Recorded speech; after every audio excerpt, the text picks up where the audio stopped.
Hello, welcome to this presentation. Today we are going to discuss how stateful streaming jobs can be efficiently bootstrapped in infrastructures that use tiered storage for their source data. The agenda. Why is bootstrapping state necessary? How can multiple sources be used to produce a single stream? We will take a look at the Flink source framework, how hybrid source is implemented on top of it, and then the table partitioning to make it all work.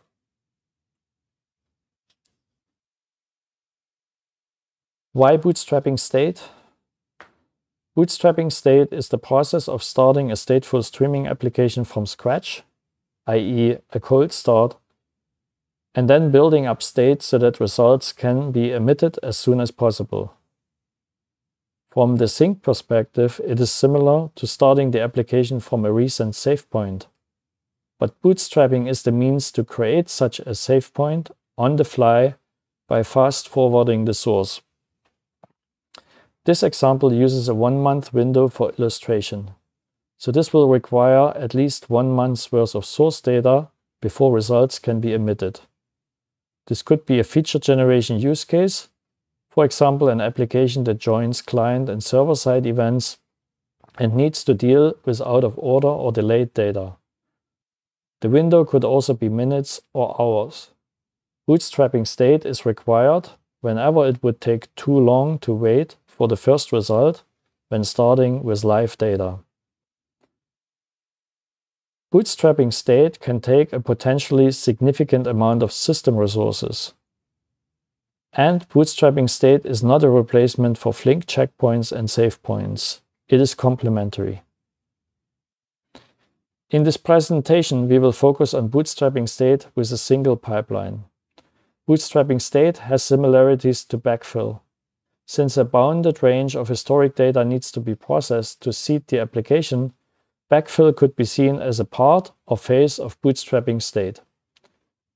In contrast to a real backfill, the source is unbounded though. It will eventually process live data in streaming mode. In which situations do we need to bootstrap state? Broadly, any time when a significant time interval of source data needs to be processed to derive a result. This is required when introducing a new feature, because by definition there is no existing state that can be migrated. But it may also be required for retroactive bug fixes on source data or application logic changes that make it impractical or impossible to continue from a save point. Finally, infrastructure outages may also force a cold start and bootstrapping state. Now, isn't bootstrapping state simply setting the Kafka consumer start timestamp to the right position? Well, in our infrastructure, we have Kafka and Iceberg. For those not familiar, Iceberg is a table format for long-term storage and replacement for Hive table format. In our infrastructure, data from Kafka is ingested into Iceberg for long-term storage. There is limited retention in Kafka. In extreme cases, it could be less than a day. Different factors may influence the specific choice of retention, both technical and cost, but Kafka in a cloud environment is generally not cheap to run. Widely used stream storage systems like Kafka and also Kinesis offer limited retention, or longer retention becomes too expensive. On the other hand, S3 or similar object stores are much more cost efficient for long-term storage. For example, just the storage cost difference could be 50 times between Kafka and S3, and there are multiple factors that contribute to that. First, there is the plain storage cost when we are comparing something like EBS and S3. Then there is the fact that Kafka performs additional replication and more data needs to be stored. Finally, there's also a difference in compression, which depends on the file formats that are written to S3 and the data, of course. And all of that is before accounting for the cost of running Kafka clusters and data transfer. All this makes tiered storage very attractive at scale, but the flip side is more complexity for the consumer. For consumers, it means that historical data will need to be retrieved from Iceberg if there is a need to go back in time beyond Kafka retention. A Flink application that requires bootstrapping state now needs two sources, and coordination between these sources can be tricky. So how can we simplify working with multiple sources or make multiple sources work? To bootstrap state in our tiered storage scenario, the Flink application will first read a few days or weeks worth of historical data from Iceberg before switching to Kafka. The Iceberg source is configured for bounded read with a filter that includes start and end timestamp. The timestamps ideally align with the time partitioning in the Iceberg table, and more on that later. The Iceberg end timestamp needs to be within Kafka retention, as it becomes the start timestamp for the Kafka consumer. After the source switch, the application reads through the Kafka backlog until it reaches live data. This bootstrap process has two phases. Backfill mode for processing historic data, which is optimized for speed, with high throughput that scales with parallelism. Sources at some point need to be switched, which will be the focus of this remaining presentation.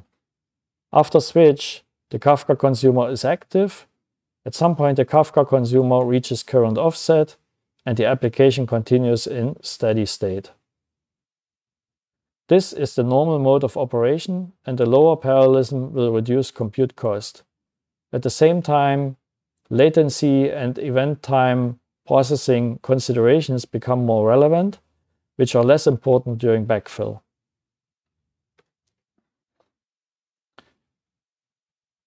Switching sources in Flink jobs is not a new problem, and previous talks at this conference showcased custom solutions and associated difficulties. Notably, efforts at Lyft aimed at bootstrapping state and subsequent work at Stripe to encapsulate switching in a custom dual source. Let's take a look at the details of these solutions and determine what a good path forward for switching sources could be. As presented in the Lyft case, one could add multiple sources to the application and find a way for one of these sources to stop and the other to start at a switch position. This can work, but the application developer is exposed to somewhat brittle switching mechanics, and there are some more not so nice nuances. For example, the need to block the not yet active source and keep alive the inactive source after switch to not block checkpointing. The Stripe approach of tackling the problem through source composition looked promising. It can remove most of the complexity from the application developer's perspective. But due to the very basic source API in Flink at that time, the implementation was complex and the handling of corner cases difficult. One consequence was the need to trigger a job restart from within the job to achieve a consistent switch point. Finally, there is the idea to bootstrap the streaming application by running a dedicated batch processing job and then use the Flink state processor API to create an initial save point for the live job. This can potentially yield some nice efficiency gains for the backfill phase. But here we are more concerned about optimizing the steady state streaming part, as that will be active most of the time. And developing a separate job would move us away from the goal of a single code base and be less desirable from an operational and maintenance perspective. So based on prior learnings with switching sources in Flink, we wanted to take forward the idea of a composite source. Composition of sources can deliver a good abstraction to application developers, not only from an API perspective, since multiple sources can always be wrapped with a handy construction API, but also at runtime. A composite source appears as a single source task to Flink, as seen in the Flink UI. With composition of sources set as goal, let's take a look how source switching could be improved in today's Flink world. The key ingredient to that was the new Flink source API that came out of Flip 27.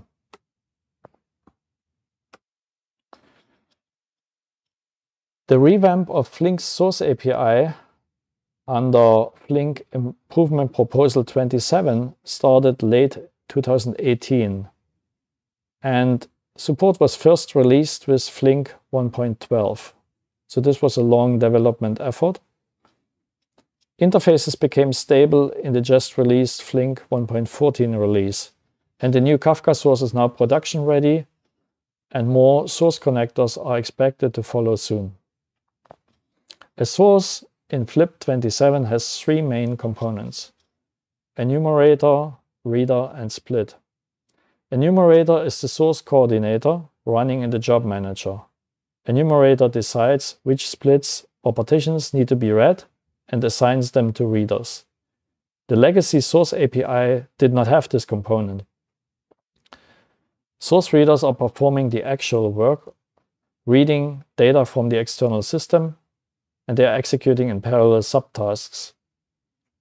Readers request splits and process assigned splits. They emit records into the data stream and are responsible for providing split-level watermarks and, in the near future, watermark alignment. The new source API standardizes many aspects that were previously implicit and solved in specific implementation. It is also a unified API for batch and streaming. The main difference is when or how often splits are discovered and assigned. The distinction between enumerator and reader finally addresses the need for cross-subtask coordination in a source. And that paves the way for more sophisticated source behavior. Composition and source switching is one example that we explore here. Flip 27 did not only provide interfaces, but a significant amount of shared implementation that makes it much easier to arrive at a high-quality source. The shared code provides out-of-the-box base implementations for the common threading models and reduces the amount of code in specific connectors like Kafka source. Readers typically only need to extend the appropriate base implementation and then focus on what is really specific to their external system, like in the case of Kafka, offset tracking and commit. Flip 27 introduces the support for custom enumerator reader protocol. In fact, split request and assignment are nothing but special events that are sent over a generic communication channel. Implementations can define their own events and therefore protocols, and we are going to see next how that can be used for source switching.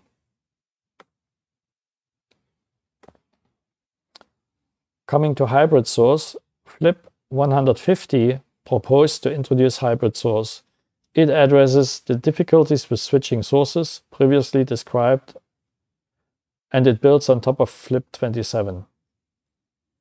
Hybrid source is a composite source that contains a fixed sequence of underlying sources, all of those sources producing the same record type.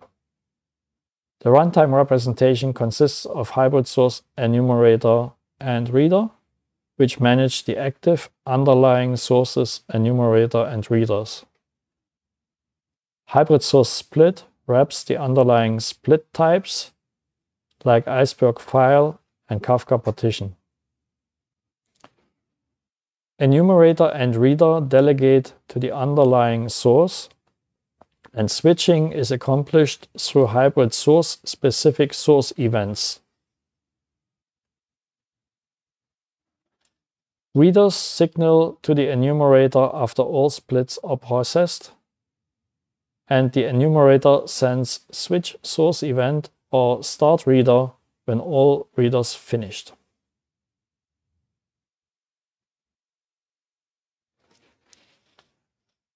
Applied to our scenario with Iceberg and Kafka, hybrid source will execute as follows.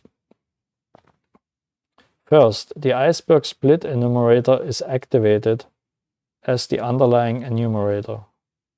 Then all hybrid source readers are registered, and after they are registered, the enumerator sends switch source reader to activate the underlying readers.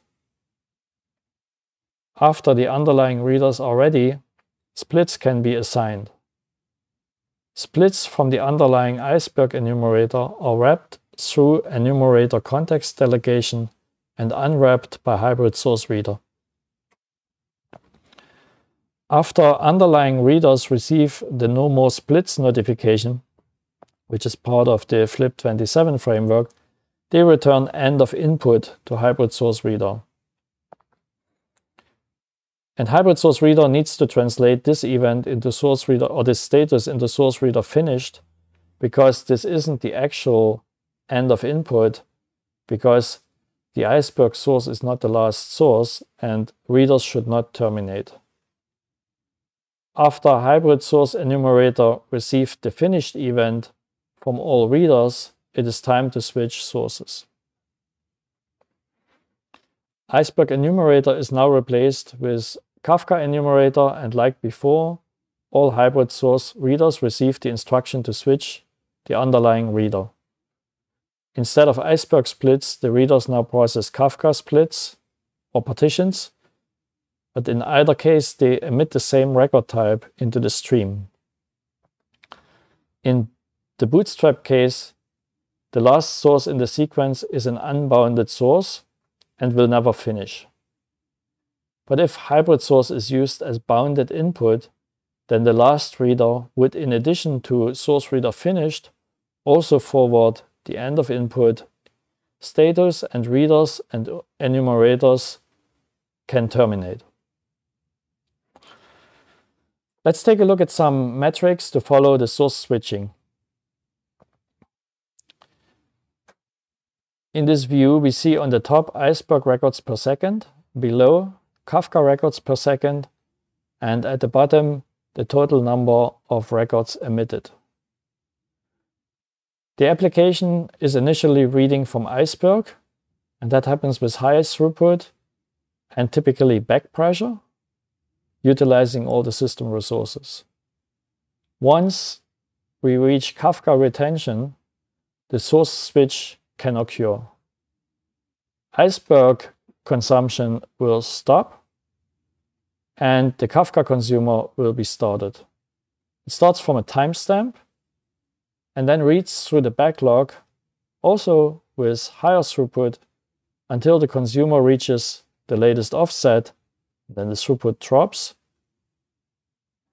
And after the latest offset is reached, there's only consumption of live data and the application reaches steady state. This is indicated by the total records out flattening.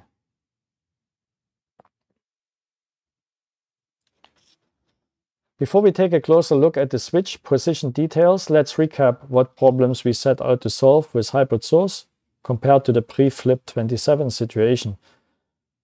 Switching is now automated within the source. The application developer does not need to add special operator or logic, and there is no restart requirement or similar operational consequence implied. By using hybrid source, we can use a single Flink job to bootstrap state and continuous processing. By abstracting the hybrid source construction details, which we are going to see next, we separate application and infrastructure level concerns. It should be just a stream source versus a Kafka source or Iceberg source. Ultimately, we would like applications to focus on the processing logic and not where the data comes from. It should not matter whether the storage is tiered and cost efficiency can then be ensured at the infrastructure level. Now that we have seen how sources are switched through the hybrid source enumerator, we did not yet answer when exactly that happens. Sources in Flink are configured at graph construction time, and that is in the program entry point, your main method. Naturally, we would set the start and end position on the underlying Iceberg source, and then end position +1 to start from Kafka. This is probably going to work in most cases, but what if retention is so small that the switch position became invalid before switching occurs? In that case, it is not possible to set an absolute end timestamp for the Iceberg source and configure the Kafka source in the entry point. For that reason, hybrid source supports a deferred construction of underlying sources through a source factory. Let's first take a look at the simplest form of constructing hybrid source with fixed switch position. This works well for scenarios where the bootstrapping can safely complete within Kafka retention time.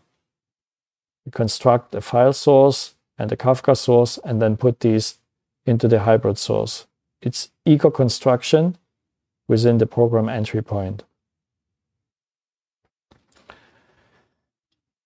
Deferred construction and the source factory route looks more involved.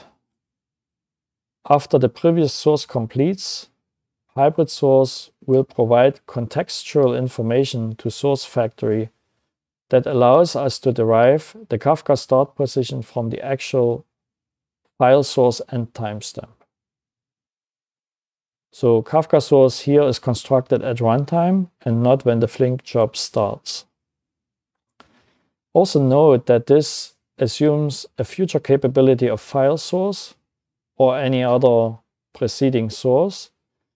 There needs to be support for a relative end timestamp. For example, read until current time -1 hour to define a timestamp that is ensured to be within Kafka retention. Well, finally, let's take a look at how the Iceberg table structure relates to the Flink application as a hybrid source consumer. From an application perspective, we would expect very similar results with respect to event time processing, regardless whether records came from Iceberg or Kafka. In this first partitioning scheme for strict ordering, each topic has a corresponding Iceberg table. In this case, the Iceberg table is partitioned by time based on Kafka record timestamp, and that is the proger time, and then by Kafka partition. The first partitioning level is time, since retrieval from long-term storage will always need to have a time bound or be in chronological order. And then data is partitioned by Kafka topic partition. The files themselves are ordered by the Kafka partition offset. All data for a given Kafka partition will be processed by the same Iceberg reader. This makes it possible to replay the data with Kafka ordering semantics, and depending on the application, ensure idempotency and deterministic results. And of course, limitations that would apply to a Kafka consumer, such as those related to periodic watermarks, would also apply here.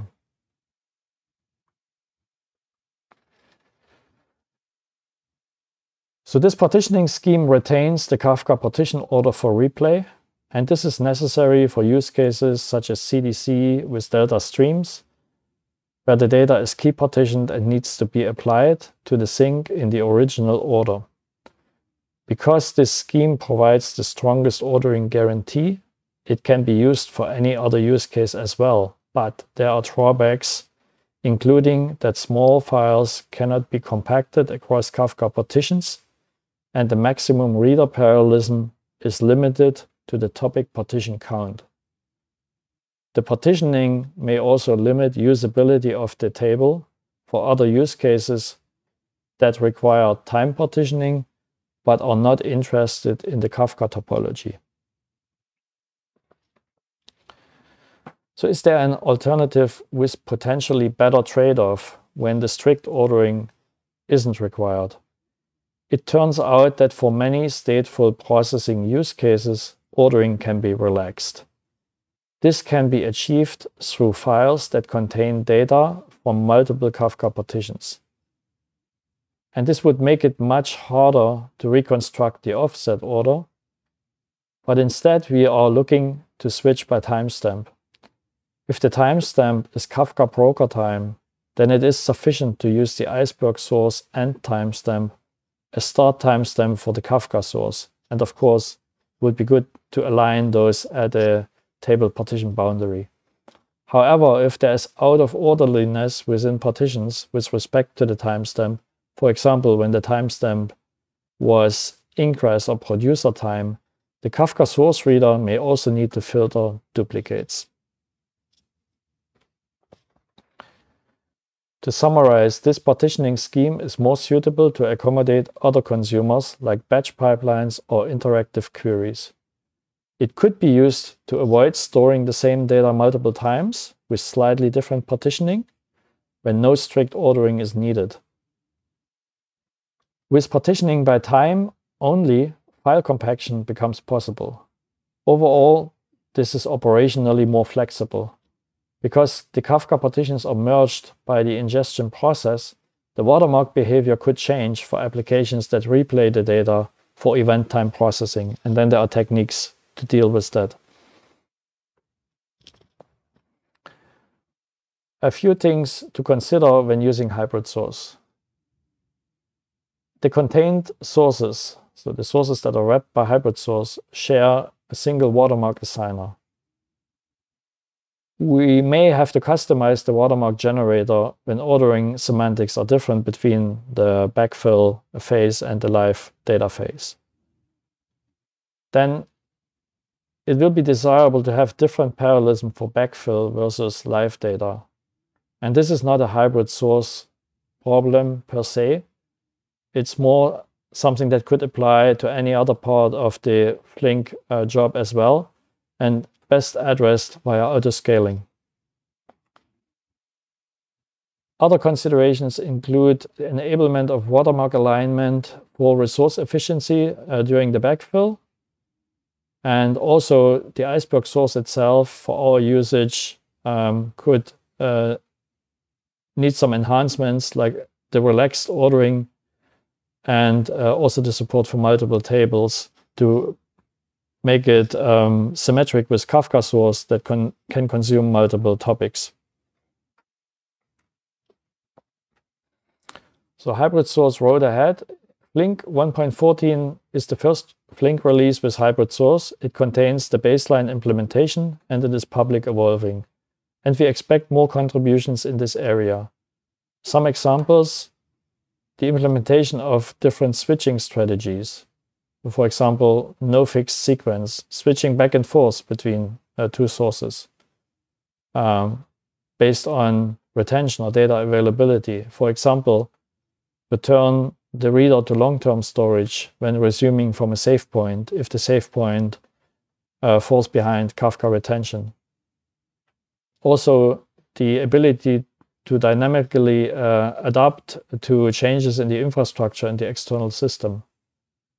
Also, better support for the out-of-box sources in Flink, the combination of file source and Kafka source, like the relative end timestamp that I mentioned, and also integration with the table API.